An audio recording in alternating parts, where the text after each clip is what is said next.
kastoy ku sugan yihiin way sara kaceen farxad bay oo la seexan waayeen saan nabadeed baa saameysay sabiradaada ay u siteen rabitaan kulanti wanaagsan dhageystayaal waa mar kale barnaamijkeena codka shacabka Soomaaliyeed oo aan kaga hadalno arrimaha ka soo cusbanaada guud ahaan geeyga Soomaaliyeed iyo caalamkaba barnaamijkeena maanta waxaan si gaar ah ugu eegaynaa xildhibaan Mahad Maxamed Salaad oo ah mid ka mid ah kooxaha argagixisada ah ee si khaldan uga mid noqday baarlamaanka Soomaaliya Mahad Maxamed Salaad oo soo shaabahay xilligii dawladii damjiid kuna soo shaabahay dilkii uu u geystay in ka badan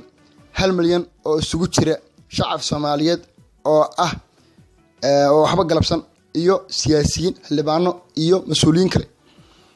oo Soomaaliyeed kuwaas oo u laayay si dadban iyo si toos ah labadaba waxaa muuqata in albaabkii hore ee Mahad Maxamed Salaad ee uu ku leen jiray guud ahaan shacabka Soomaaliyeed ee ku nool dhulka Soomaaliya uu xirmay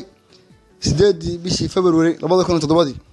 kadib markii la doortay madaxweynaha barakeysan ee ummadda Soomaaliyeed Maxamed Cabdullaahi Maxamed Farmaajo taasi waxay guul darro weyn iyo dhabarjab weyn ku noqotay kooxda argagixisada ah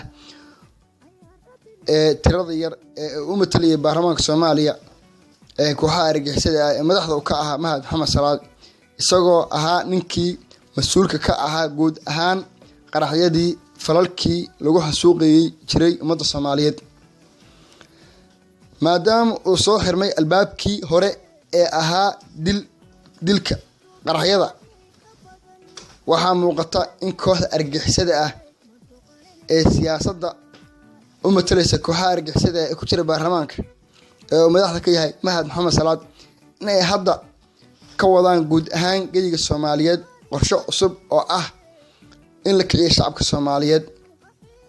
qorshahaas oo badal u noqon kara qorshihii hore ee lagu xasuuqay shacabweynaha Soomaaliyeed meel joogan qorshahaas oo ah in shacabka la kiciyo kadibna shacabka Soomaaliyeed iyo dawladda la iska horkeeno taasoo keeni karta dagaal ka khatar badan dagaalkii dalka soo maray 27 sano ee la soo dhaafay ugu dambeyntii waxaa loo baahan yahay in shacabka Soomaaliyeed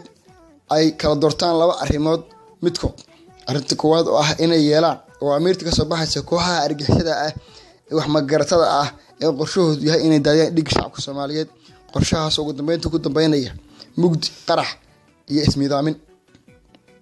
qorshaha labaad oo ah in shacabka Soomaaliyeed ay ka hortagaan kooxaha sharwadayaasha ay caayisay dhig shacabka Soomaaliyeed shacabkuna u midoobaan dawladda Soomaaliya ee ordankana maanta la garab istaago